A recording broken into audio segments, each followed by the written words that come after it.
Vamos a buscar en nuestras Biblias Isaías capítulo 42. Libro del profeta Isaías capítulo 42. Y vamos a leer los versículos del 1 al 4. Isaías capítulo 42, versos del 1 al 4. Dice la palabra de Dios: He aquí mi siervo, yo le sostendré, mi escogido en quien mi alma tiene contentamiento. He puesto sobre él mi espíritu. Él traerá justicia a las naciones. No gritará, ni alzará su voz, ni la hará oír en las calles. No quebrará la caña cascada, ni apagará el pábilo que humeare. Por medio de la verdad traerá justicia. No se cansará, ni desmayará, hasta que establezca en la tierra justicia, y las costas esperan su ley. Vamos a orar. Padre, venimos ante ti con la conciencia de que estamos exponiendo tu palabra ante tu presencia.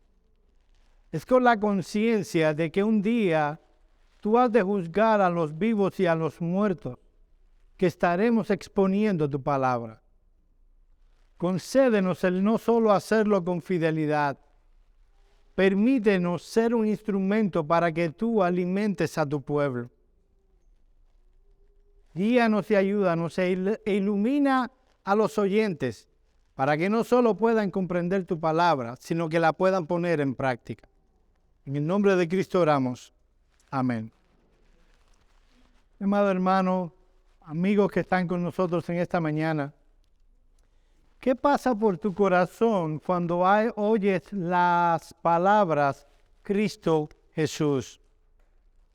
Son muchos en nuestros días que dicen creer en el Señor Jesús, profesan que han sido salvados de las consecuencias del pecado y del infierno.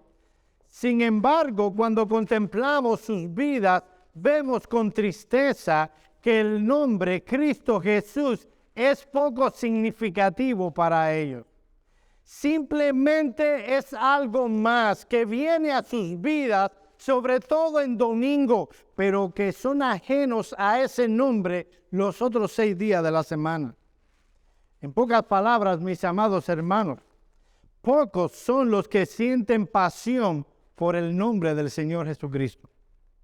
Recientemente terminó el Mundial de la FIFA de fútbol, soccer, el Mundial que ganó Argentina, y rápidamente comenzaron a salir en las redes sociales las reacciones de la mayoría de los argentinos por dicha victoria. Se supo que muchos estuvieron ahorrando durante años con tal de tener el dinero necesario para ir a Qatar, ver a su equipo jugar y obviamente verlo ganar. Estuvieron dispuestos a limitar sus economías con tal de tener lo suficiente para hacer el viaje. La mayoría de ellos ni siquiera pudieron entrar a los estadios, estuvieron enfrente de pantallas para ver a los partidos. Fue icónica la vista de miles de argentinos que se vieron delante de una pantalla gigante en la ciudad de Buenos Aires para ver la final de la Copa del Mundo. Muchos de ellos fueron con horas de anticipación para tener los lugares más cercanos a la pantalla. Deben saber que en el mes de diciembre, cuando se celebró el Campeonato Mundial, en Argentina es verano. Así que estuvieron dispuestos a sufrir calor, el sol abrasador, la incomodidad de estar en el piso, no tenían sillas, para ver el partido final entre Argentina y Francia. El día anterior a la final, un aficionado tomó de su dinero y compró cientos de camisetas de la selección de Argentina. Fue a los barrios más pobres de la ciudad y tenía una sola pregunta para ellos para regalarle una camiseta. ¿Tienes tú una camiseta de la selección argentina? Obviamente estamos hablando de los barrios más pobres, no tenían una camiseta de la selección. Así que siempre, casi siempre, la respuesta fue no y le regalaron una camiseta a cada persona. Este hombre estuvo dispuesto a gastar miles de dólares por esa acción, para hacer eso. Se pueden imaginar la cara de los que recibieron el regalo. Llamaban a otros para que vieran lo contentos que estaban por una camiseta. ¿Y qué decir de ese partido cuando se terminó? Lágrimas, emociones, pasión, era lo que se veía en esos argentinos. ¿Saben lo que pensé cuando vi todas esas imágenes que se han repetido mucho después de estos eventos? ¿Cuánto me gustaría que mis hermanos en Cristo tuvieran la mitad de la pasión que tuvieran la mitad de la pasión por Cristo que tienen los argentinos por el fútbol? Es verdad que en las Escrituras no se nos manda a ser apasionados por el nombre de Cristo. Pero mis amados hermanos, si tú vas a la Escritura, encontrarás que somos demandados a creer, amar y entregarnos en sacrificio vivo, santo y agradable a Dios. Si unimos todos esos elementos, podemos decir que lo que se espera de un cristiano es que sea apasionado por el Señor Jesucristo. Es obvio que existen muchas diferencias entre la pasión que sienten los argentinos por el fútbol que el sentir que debe tener el cristiano por Cristo. El apasionamiento del argentino es simple emoción, euforia e irracionalidad. Inclusive podemos poner hasta idolatría. La pasión que debe ser sentida por Cristo en el cristiano es muy diferente, pero es pasión, es racional, consciente y sobre todo bíblica. La mañana de hoy estaremos considerando un texto que nos presenta las razones por las que tú y yo debemos vivir vidas apasionadas por Cristo. En nuestro texto, Cristo es presentado por el Dios Trino, presentando en sociedad al Señor, aquel que habría de tomar la naturaleza humana y morir por pecadores. Y el resultado, mi hermano, en tu corazón y el mío, es que vivamos vidas apasionadas por el Señor. Mi tesis en esta mañana es que Cristo es hermoso aún en su humillación y debes estar apasionado por Él.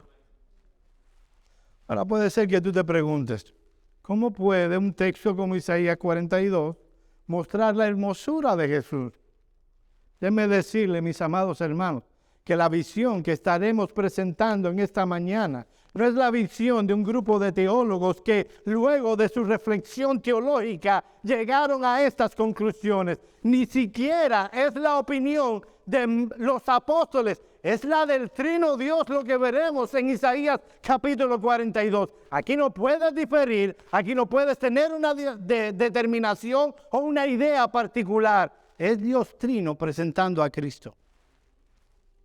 ¿Y cómo nos presenta este texto a Cristo? Bueno, mis amados hermanos, en primer lugar, Cristo es presentado como único. No es que es único en el sentido de que no hay otro, sino cuando tú dices, por ejemplo, oye, mi esposa es una mujer única. O sea, tú no estás diciendo que es la única mujer del mundo. Tú estás diciendo que como ella no hay, que es especial. En ese sentido es que estoy usando la palabra único. Cristo es un siervo único para Jehová. Miren el versículo 1. He aquí mi siervo, yo le sostendré, mi escogido en quien mi alma tiene contentamiento. He puesto sobre él mi espíritu. Él traerá justicia a las naciones. El versículo 1 comienza con la expresión, he aquí. Es como si Dios estuviera presentando a alguien muy especial, único, excelente, magnífico. Nadie como Él en todo el universo. Es Dios presentando proféticamente al Hijo en sociedad.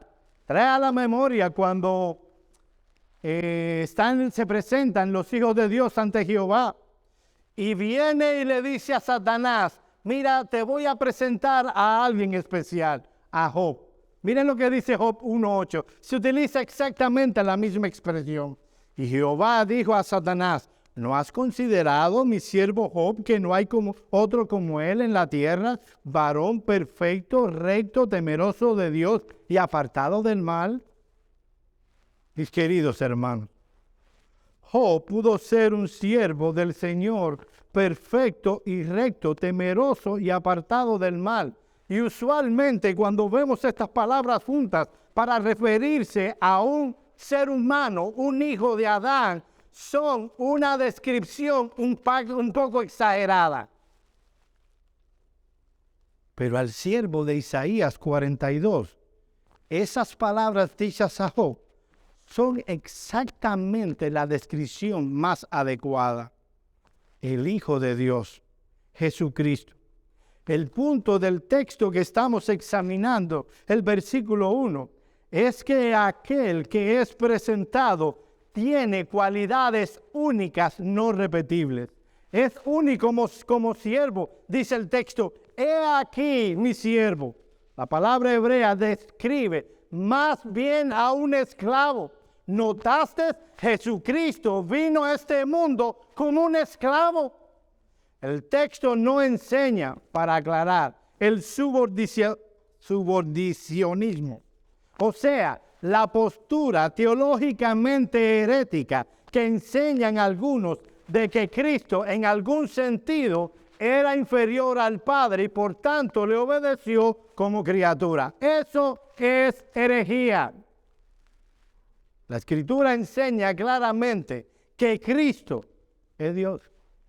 Juan 1:1 que leímos hace un momento. En el principio era el Verbo y el Verbo era con Dios y el Verbo era Dios. Romanos 9:5, de quienes son los patriarcas y de los cuales según la carne vino Cristo, el cual es Dios sobre todas las cosas, bendito por los siglos. Amén.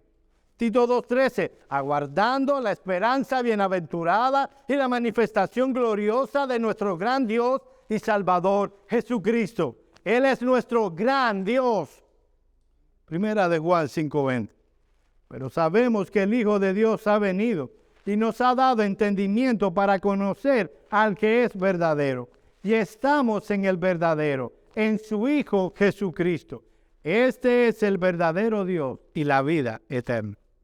Así que nadie debe inferir por las palabras de que Cristo es siervo de Dios, algún tipo o alguna idea de que Cristo es inferior al Padre. Cristo es esclavo de Dios voluntariamente para cumplir perfectamente la ley de Dios y comprar con su muerte un pueblo celoso de buenas obras. Por eso se dice en Juan 4:34, Jesús les dijo, mi comida, oye esto, la segunda persona de la Trinidad, mi comida es que haga la voluntad del que me envió y que acabe su obra. Mi amado hermano, ¿oíste las palabras de Jesús? La segunda persona de la Trinidad, Dios encarnado, su comida era hacer la voluntad del Padre. ¿Quiénes somos tú y yo para querer algo diferente a la voluntad del Padre? Si Cristo se sometió voluntariamente a la voluntad del Padre, ¿habrá entre nosotros alguien superior a Cristo? Aquí vemos a un cristiano, yo amo a Jesús, y ve un texto de la Biblia y preferiría arrancar la página, tacharlo, a hacer lo que Dios manda. La esclavitud de Cristo fue un elemento de su humillación. Eso es lo que enseña Pablo en Filipenses capítulo 2, versículos 5 al 11. Haya pues en vosotros este sentir que hubo también en Cristo Jesús, el cual, siendo en forma, no aparente. La palabra griega es morfe, es lo que hace que una cosa sea una cosa y no otra. Él, lo que está diciendo Pablo, era completo, total y verdadero Dios. Sin embargo, no estimó el ser igual a Dios como cosa a que aferrarse, sino que se despojó a sí mismo, tomando forma de siervo, esclavo, hecho semejante a los hombres, y estando en la condición de hombre, se humilló a sí mismo, haciéndose obediente hasta la muerte y muerte de cruz. Por lo cual Dios también le exaltó hasta lo sumo, y le dio un nombre sobre todo nombre, para que en el nombre de Jesús se doble toda rodilla de los que están en los cielos y en la tierra y debajo de la tierra, y toda lengua confiese que Jesucristo es el Señor, para gloria de Dios Padre. Mis amados hermanos, ¿notaste para qué Cristo tomó forma de siervo? Para tomar la cruz para sí, morir por causa del pecado de hombres y de mujeres que no amaban ni buscaban a Dios, salvarlos y hacer de ellos un pueblo celoso de buenas obras. Ahora no solo se dice eso, sino que es el especial escogido de Dios. Miren el versículo 1 nuevamente. He aquí mi siervo, yo le sostendré, mi escogido. La palabra que se tradujo escogido es usada ampliamente en el Antiguo Testamento. El centro de esta palabra, atiende aquí, no es meramente tomar una elección entre varias opciones, no es el centro de esta palabra, sino la de escoger algo para un propósito u oficio. Por ejemplo, esta es la palabra que utilizó Moisés en Éxodo 18:25 para hablar de aquellos que él escogería como jueces del pueblo. También fue la palabra usada por Josué cuando eligió un regimiento especial de 30,000 hombres para una emboscada en Josué 8:3. O la elección de las piedras que hizo David en su batalla contra Goliat. Es una elección con propósito. Por otro lado, esta palabra hablaba de una decisión, de una elección concienzuda, una elección considerada profundamente para un propósito. ¿Recuerdan ustedes cuando éramos niños? Voy a usar una palabra de cubano, perdónenme los que no lo sean. Pero a veces cuando éramos niños, queríamos tomar una decisión entre varias opciones y por nuestra inmadurez no sabíamos qué íbamos a elegir. Así que decíamos, Tin Marín de dos pingües, Cucaramácara, títere fue. Y tomábamos una elección basada en el azar. Bueno, eso es lo contrario a la palabra que está usándose aquí, cuando se usa el término escogido. Esta es la palabra que se usó en 2 de Samuel 15:15 para hablar de la determinación que debía tomar en cuanto a la rebelión de Absalón. En Dios, mi amado hermano, no hay azar, no solo porque sus decisiones tienen un propósito, siempre las tienen, sino porque en su sabiduría infinita, sus determinaciones siempre son las mejores. Y queridos hermanos, este texto abre un poco la ventana de los cielos para mostrarnos el plan trazado por el Trino Dios en la eternidad pasada. Abre un poco la ventana para que veamos esta transacción hecha por la Trinidad en la que tú y yo estaríamos envueltos, en donde el Padre le promete un pueblo al Hijo y el Hijo se compromete a morir por ese pueblo para darles vida eterna. Eso es lo que está detrás de la palabra escogido. Nuestro Señor fue escogido para la cruz y el Señor tomó esa cruz por amor de aquellos que han sido, son y serán salvados. Eso trae gloria a Dios. Ahora, noten cómo el texto dice, miren a mi escogido, contemplen la hermosura de aquel que es el Cordero de Dios, que quita el pecado del mundo. Esa es la razón por que Él fue escogido. Él fue escogido para morir en lugar de su pueblo. Mis amados hermanos, si eso es así, ¿por qué a veces hablamos de nosotros como cristianos como si hubiéramos logrado algo?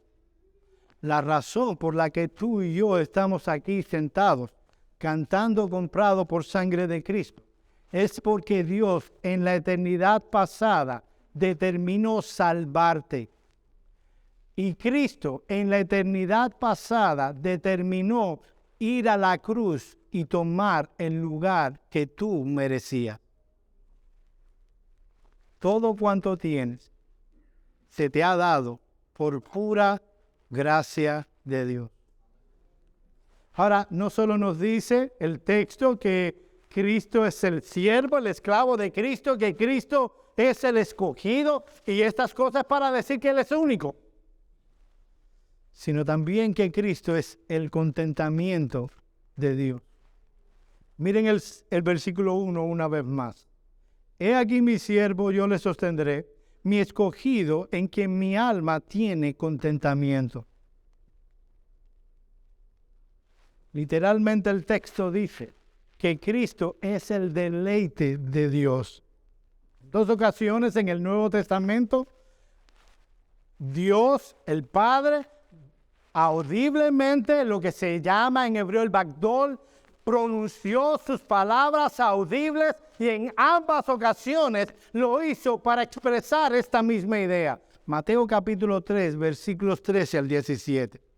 Entonces Jesús vino a Galilea, a Juan, al Jordán, para ser bautizado por él. Mas Juan se le oponía, diciendo, yo necesito ser bautizado por ti. Juan estaba en lo cierto. Y tú vienes a mí. Pero Jesús le respondió, deja ahora, porque así conviene que cumplamos toda justicia. Entonces le dejó.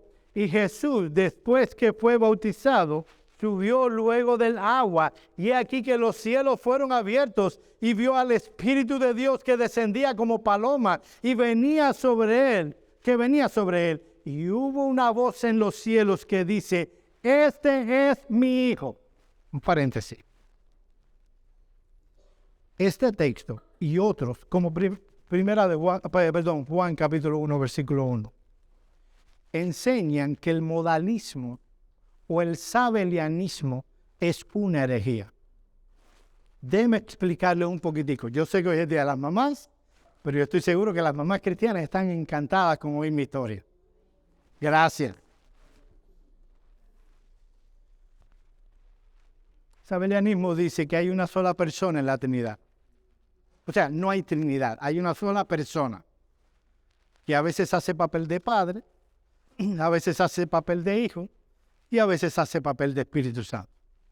Que cuando Cristo estaba en la tierra, como Hijo, no había absolutamente nadie en el cielo. Entonces, eso se llama en la historia sabelianismo, o modalismo, o montanismo. Los nombres varían dependiendo de quién los defendieron. No importa quién lo haya defendido esa idea, es herética y no cristiana. El término en griego, este es mi Hijo, de facto define que el Padre no es el Hijo y que el Hijo no es el Padre. Son un Dios, sí, son un Dios en el que subsisten tres personas distintas.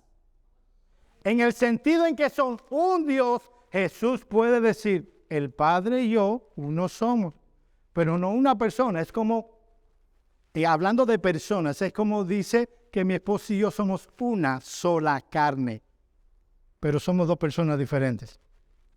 Es un matrimonio.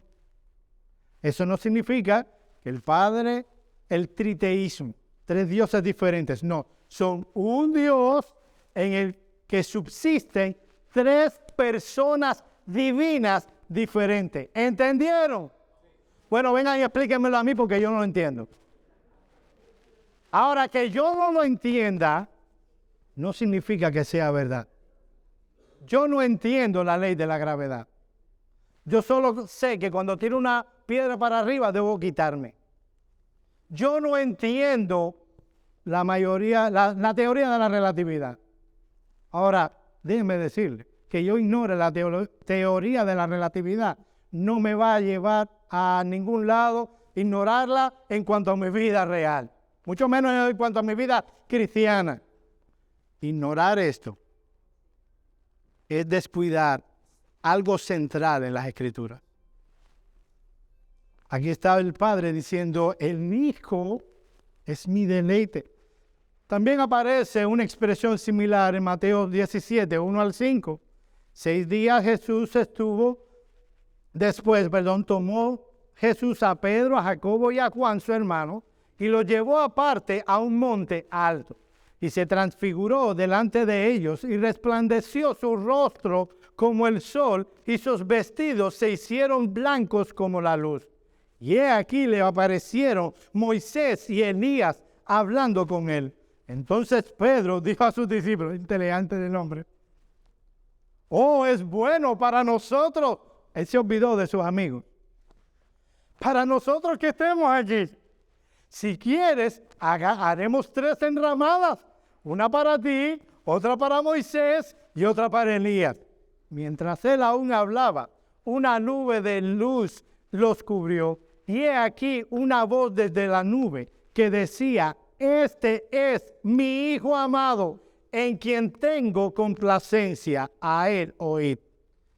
Y hermano amado, Dios el Padre está apasionado con Dios el Hijo. ¿Y tú? ¿Estás apasionado con el Señor Jesucristo? ¿Arde tu corazón cuando se predican sermones acerca del Señor Jesucristo? ¿Arde tu corazón cuando se canta cantos? No importa qué tan viejos sean, pero son cantos centrados en la persona de Cristo. Arde tu corazón, la razón por la que pecamos, la razón por la que caemos en decadencia espiritual, mi amado hermano, es que dejamos que la frialdad arrope nuestro corazón. Cuando vienen cosas y sustituyen la pasión que tú debes tener por Cristo, estás haciendo de eso un ídolo. Puedo ver a cristianos profesantes hablar con mucha pasión acerca del deporte, la política, carros, cualquier otra persona. Si haces eso y a la hora de hablar de Cristo, tú apenas balbuceas, eso que te apasiona es tu Dios. No se puede ser cristiano y no estar apasionado con Cristo. Cristo es el deleite del Padre. Cristo debe ser tu deleite también. Ahora bien, no solo Cristo es especial y único por lo que es para el Padre. Cristo es único y especial porque es un siervo humilde y quieto. Miren el versículo 2.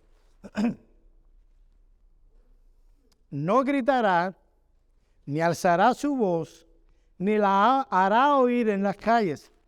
¿Qué texto más extraño? En este versículo tan simple vemos el método que utilizaría el Mesías para llevar adelante el progreso de su reino. Este servicio es primero humilde, no hace propaganda como hacen las grandes corporaciones de nuestros días y algunas iglesias también. Él no gritará. Eso significa que Él no llamará la atención de golpe. Alzará la voz indica un intento de dominar, de hacer que otros se callen y la hará oír. Quizás sugiere llamar la atención sobre uno mismo. Ese no será el método. Su método será la exposición de la palabra del Mesías. El punto es que el ministerio del Señor no estaría basado en un despliegue rimbombante de algún acto o espectáculo para llamar la atención. Su ministerio estaría fundado estricta y principalmente en la predicación. Aquí vemos iglesias que tienen un método diferente. Sus locales llenos de luces.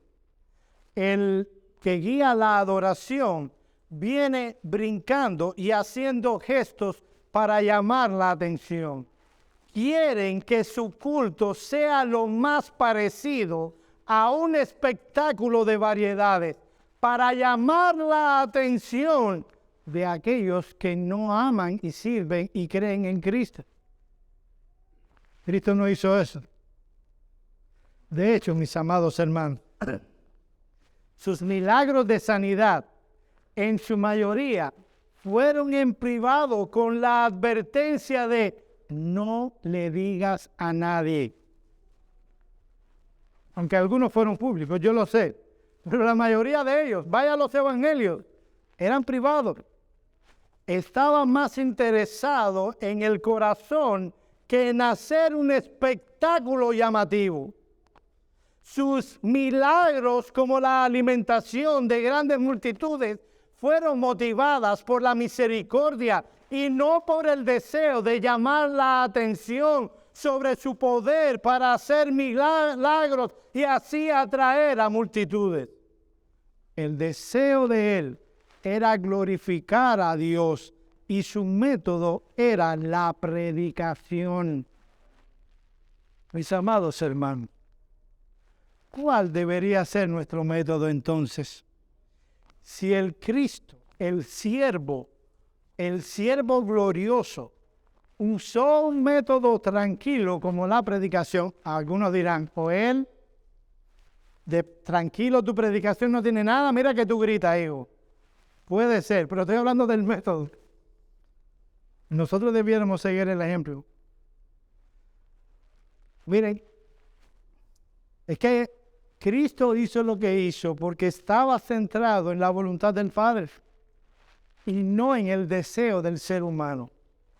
¿Qué está detrás del corazón de aquellas personas bien intencionadas que dicen, ¿por qué no tomamos un grupo de jovencitas y las vestimos con ropa rara, porque la ropa es rara, y le damos una banderita para que hagan así? Miren, yo vi, es alguien de la familia que va a una iglesia de esta, y las muchachitas hacían esto. Me recordó a la santera del barrio, no sé, de verdad, a la santera del barrio allá donde yo vivía, que cuando le echaba humo de tabaco a los que iban a su recinto, luego hacía esto. No sé qué significará que hagan eso. Les aseguro una cosa, Dios no está detrás de eso. Dios no está detrás de eso. Ahora, no es solo es único por la opinión del Padre, no es solo es único por el método que utilizó. Es único el Señor Jesucristo por lo que Él sentía en el corazón por los pecadores. Miren el versículo 3. No quebrará la caña cascada, ni apagará el pábilo que humeare. Los elementos usados aquí por el profeta son una metáfora y sin duda son iluminadores. Es una caña cascada y un pábilo que humea. Esta es la descripción, mi amado hermano, de lo que tú y yo somos. La caña a la que se hace alusión en este pasaje era una especie de planta de tallo recto, liso y flexible. Una especie de caña de bambú o de caña brava, como le decíamos en Cuba. Las propiedades eran muy útiles en la actualidad. Por ejemplo, se habla que en la Biblia que el canasto que usaron para meter a Moisés fue hecha de cañas. Es de estas cañas. Y cuando pasaba el tiempo y se usaban varias veces, muchas veces esas cañas se rajaban, se cascaban. No dejaban de servir del todo, podías seguirla usando, Pero muchas veces los artesanos, cuando veían que estas cañas se cascaban, lo que hacían era romperlas completamente. No vaya a ser que en alguna ocasión, cuando las usaran, terminaran de romperse y traería algún perjuicio. Así que para evitar la equivocación de que otros o él mismo volviera a usar esa caña cascada, terminaban por romperla. Por otra parte, el pábilo al que se refiere el profeta es una especie de mecha construida de lino utilizada comúnmente en las lámparas de aceite de los tiempos bíblicos. Algunas veces estas mechas no habían sido hechas de buena calidad y con el paso del tiempo dejaban de arder, ya no iluminaban, y lo que sí hacían era expandir un humo molesto a la vista y al ambiente. Así que cuando una mecha de estas comenzaba a echar ese humo y se daban cuenta de que ya no iluminaba lo suficiente, tomaban esa mecha y la deshacían, se deshacían de ella. Mis amados hermanos, ni una caña cascada, ni un pábilo humeante eran artículos totalmente inservibles. Ambos no estaban en condiciones ideales, pero podían ser usados y por un asunto práctico era preferible para ellos deshacerse de tal cosa. ¿Cuál es la idea que está detrás del texto al hablar de la caña cascada y el pábilo que humea? Bueno, mis amados hermanos, el profeta está usando aquí simplemente estos elementos como una metáfora para ilustrar lo que es la realidad espiritual. Cuando Isaías nos dice que el Mesías no quebraría la caña cascada ni apagaría el pábilo que humeare, en realidad está refiriéndose a la condescendencia que él manifestaría hacia las debilidades de su pueblo. Mi amado hermano, es una realidad que no siempre los creyentes vamos a mantenernos fuertes, firmes y útiles como una caña saludable. No siempre vamos a iluminar, a alumbrar con la claridad y la candidez que lo pueda hacer una mecha en perfectas condiciones. La realidad es que la presencia y los efectos del pecado en el verdadero Hijo de Dios pueden llevarle en ocasiones a caer en la calamitosa experiencia de una decadencia espiritual. Y es allí donde Cristo ha de manifestar su misericordia. Mi amado hermano, ¿qué creyente verdadero no ha sentido alguna vez que el pecado le ha abofeteado, que ha caído hasta el piso, que lo ha derribado, que su cara está en el polvo por causa del pecado? En ocasiones hemos luchado tanto con un pecado y hemos sido derrotados una y otra vez. Y son tantas las veces que hemos caído que podemos llegar a cuestionarnos si Cristo va a perdonarnos la siguiente vez que lo hagamos. Hermanos, el pecado es una realidad en nuestras vidas. Una realidad que nos va a acompañar hasta que partamos de este mundo a la eternidad o hasta el día que Cristo venga por su pueblo. ¿Y saben lo que quiere enseñarnos este texto acerca de nuestra realidad? Quiere enseñarnos la absoluta debilidad y la absoluta dependencia que debemos tener en la gracia de Dios. Mis amados hermanos, vivimos en un mundo donde el pecado está más cerca de nosotros de lo que creemos. ¿Tú crees estar firme? Aquí viene la advertencia de la palabra. Es que el que está firme, mire, que no caiga. Ahora miren el versículo 3 una vez más. No quebrará la caña cascada, ni apagará el pábilo que humeare. Hermanos, el pecado, así como el pecado es una realidad de nuestras vidas, también es una realidad la condescendencia, la clemencia y la misericordia de nuestro Señor por los elegidos. Mis amados, es verdad que somos débiles como una caña cascada. Somos débiles como una lámpara que no alumbra como debiera en ocasiones y lo que echa es un humo molestoso. Sin embargo, el texto nos dice que Cristo no desecha a los suyos, aun cuando no estén haciendo las cosas como debieran. Él les hará preservar, Él preservará a los suyos, y el deseo de Él y su meta es completar la obra que Él inició en aquellos que Él ha salvado. Mis amados hermanos, el texto enseña que un día Dios presentará, Cristo nos presentará delante del Padre y dirá: mira aquí este grupo de hombres y de mujeres, son una caña cascada y un pábilo que humea, pero aquí los traigo, salvados por gracia, completados la obra que inicié en ellos. Es lo que dice el Salmo 103:13. Como el Padre se compadece de los hijos, se compadece Jehová de los que le temen. Hermano, si tú eres un creyente genuino, debes saber que la gracia de Dios siempre será más poderosa que tu pecado y que Dios siempre estará dispuesto a restaurarte. Es posible que alguien dice: oye, Joel, esa cosa no se le dice a un grupo de pecadores. Mira que de pronto vendrá alguien y dirá: Joel, la gracia siempre será más excelente que nuestro pecado. Allá voy con mi vida a pecar.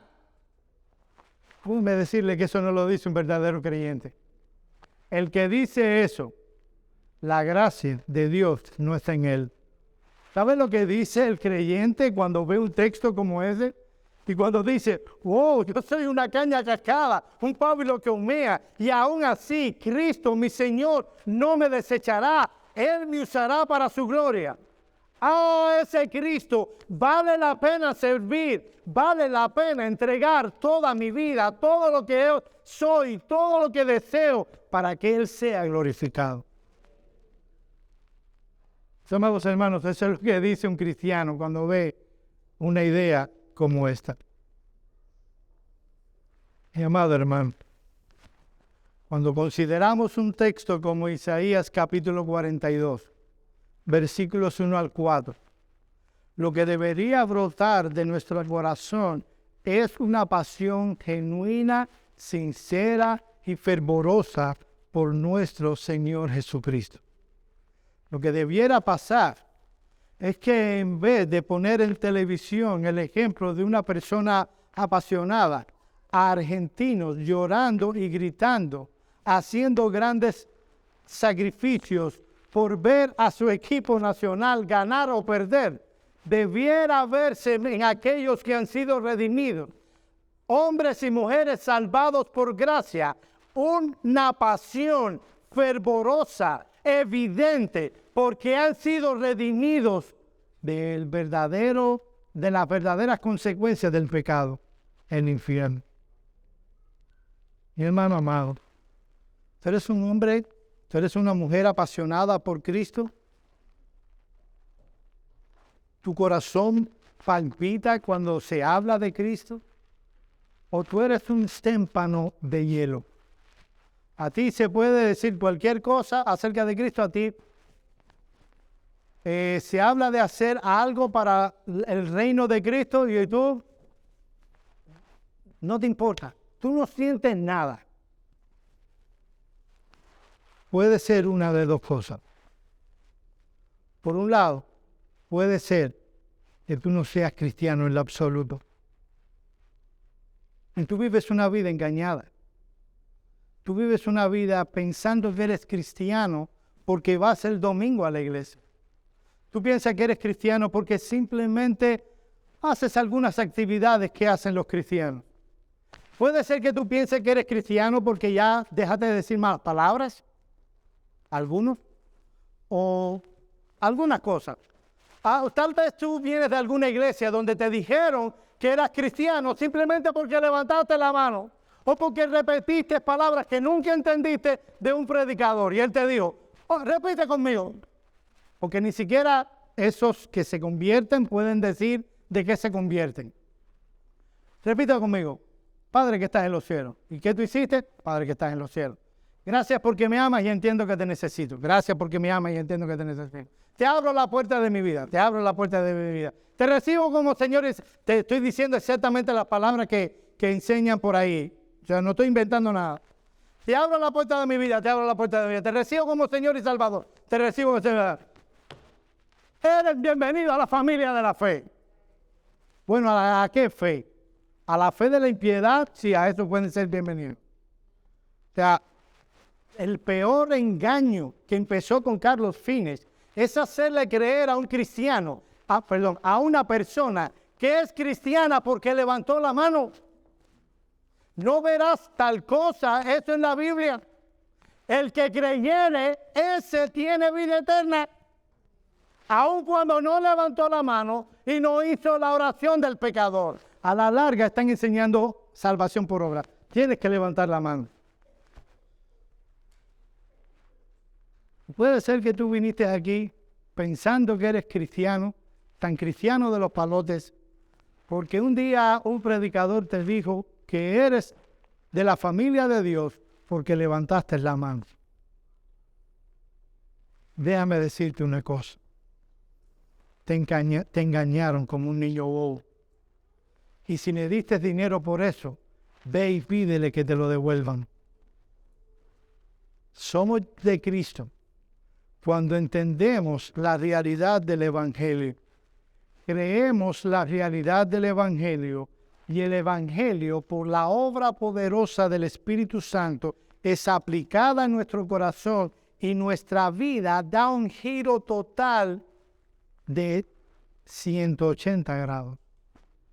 Todo lo que éramos, toda nuestra corrupción, todo el amor que teníamos hacia el yo y hacia aquello que nos rodeaba, es cambiado por la regeneración. Y ahora esta persona vive centrado, enfocado en Dios, apasionado por el Señor Jesucristo. Y la razón por la que algunos no sienten pasión por Cristo es porque no son cristianos en la absoluto.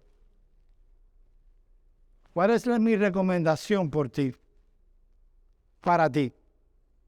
Mi amigo, ven a Cristo en arrepentimiento y fe. Entiende que eres un esclavo del pecado. Ven y ponte a cuentas con Dios. Ven y reconoce tu pecado. No te voy a decir palabras que puedes repetir.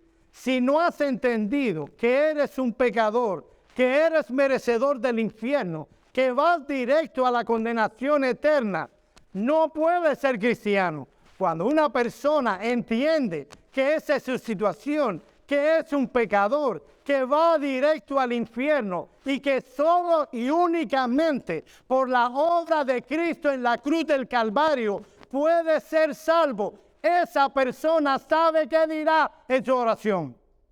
Yo no tengo que decirle algo para que lo repita. Él sabe qué dirá. Él irá delante de Dios y él se pondrá a cuentas con él y él reconocerá su pecado y él pedirá a Cristo que tenga misericordia de él, porque es la única solución al problema de su pecado.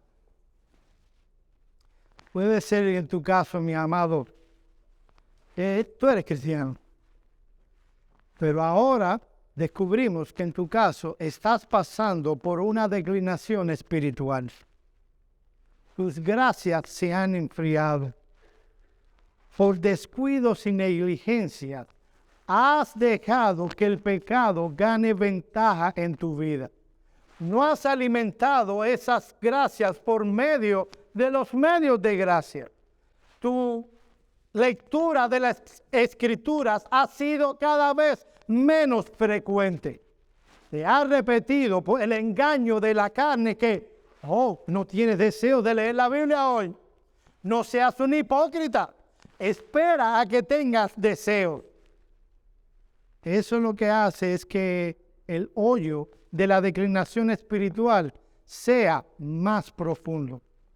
Mi amado hermano, tú no tienes deseo de leer la Biblia. Te voy a decir una cosa. Hay días que yo me levanto igual. Hereje. Algunos aquí me dirán, lo excomulgamos. El pastor dice que hay días que tiene deseo de no leer la Biblia. Sí, mi hermano, hay días que yo no tengo deseo de leer la Biblia.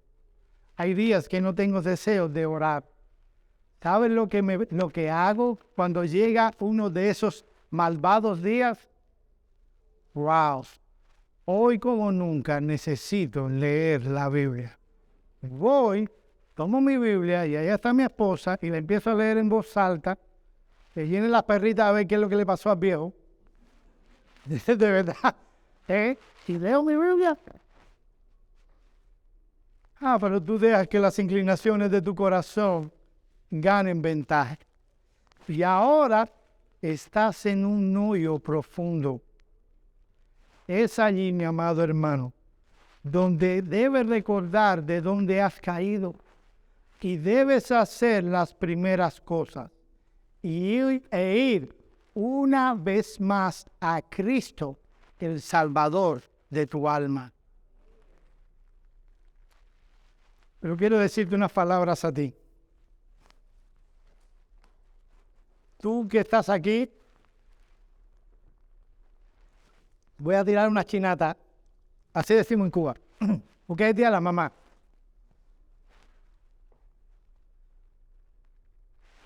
Pero tú sabes que tú estás muy lejos de Dios. Tú sabes que tú no te has sujetado a la soberanía de Dios en Cristo. Para ti Cristo es simplemente un nombre más. Puedes verlo tal vez como un gran maestro. Puedes verlo como el más grande de los maestros. Pero Él es ajeno a tu vida. Tú has mantenido a Cristo ajeno. Porque ajeno, lejos de tu vida, porque sabes que tenerlo cerca y tenerlo en el corazón implica de facto un cambio de vida. Déjame decirte algunas razones por las que tú puedes no desear a Cristo. Puede ser que no deseas a Cristo por ignorancia. No entiendes qué tan glorioso es Cristo. Este es un texto que puede iluminarte. Ya no te puedes ir diciendo, yo no sé. Ya el texto te dice que Cristo es el siervo de Dios para un objetivo, morir en la cruz del Calvario, que Él fue escogido para morir por pecadores, que Él es misericordioso y recibe al pecador y no lo desecha. Ya no puedes presentarte delante de Dios y decirle, yo no sabía. Déjeme hacerle una historia real. Una vez iba a predicar Carlos Spurgeon en un gran anfiteatro. Creo que fue probar el local por primera vez del Tabernáculo Metropolitano. Nunca había predicado ahí, pero él quiso ir el día anterior, probar la acústica. Sepan ustedes que en aquel entonces no habían este artefacto que está ahí, que gracias a Dios no se ha caído. O sea, que era vivo pulmón. Y él se paró en el púlpito y dijo, he aquí el Cordero de Dios que quita el pecado del mundo. He aquí el Cordero de Dios que quita el pecado del mundo.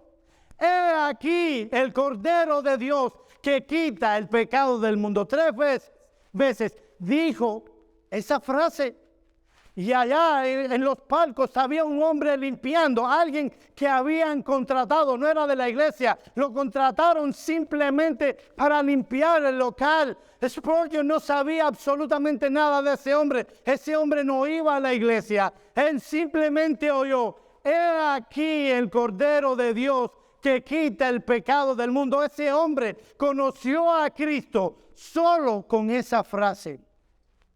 Tú estás aquí. Tú sabes más que ese hombre. Tú no podrás venir delante de Dios y decir, yo no sabía. Hoy tú has oído el mensaje de Cristo y sabes más que Cristo es el Cordero de Dios que quita el pecado del mundo. Lo que debes hacer es arrepentirte de tu pecado y creer en Cristo como la única solución a tu problema de tu pecado contra Dios. Dios no va a dar por inocente al malvado. Alguien tiene que pagar por tu pecado. Hay solo dos opciones. O pagas tú en el infierno, o vienes a Cristo, porque Él pagó por los pecadores que se han de salvar.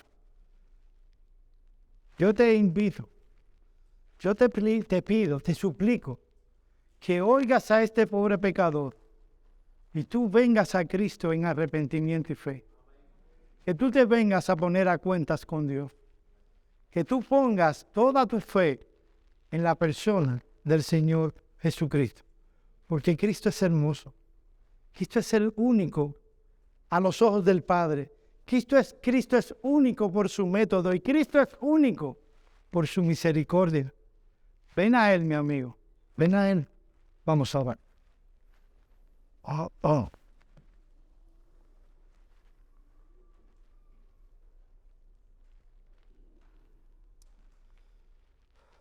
Padre nuestro que estás en los cielos, cuán glorioso es tu Hijo. Qué hermoso. Él vino para tomar nuestro lugar en la cruz. Nosotros no merecíamos tal don. Nosotros merecíamos tu castigo. Si nos hubieras dejado en nuestros pecados y fuéramos al infierno, estaría bien por cuanto somos pecadores y estamos destituidos de la gloria de Dios. Pero en tu gracia y en tu misericordia vino tu Hijo amado, en quien tú tienes complacencia. Él tomó nuestro lugar en la cruz. Oh Señor, concede que este grupo de hombres y mujeres que están aquí puedan decir lo mismo del Señor Jesucristo, que es toda nuestra complacencia, que es todo nuestro deleite. Señor, renueva nuestras vidas espirituales de tal manera que vivamos vidas apasionadas por el nombre de nuestro Señor Jesucristo. En el nombre de Cristo oramos. Amén. Amén.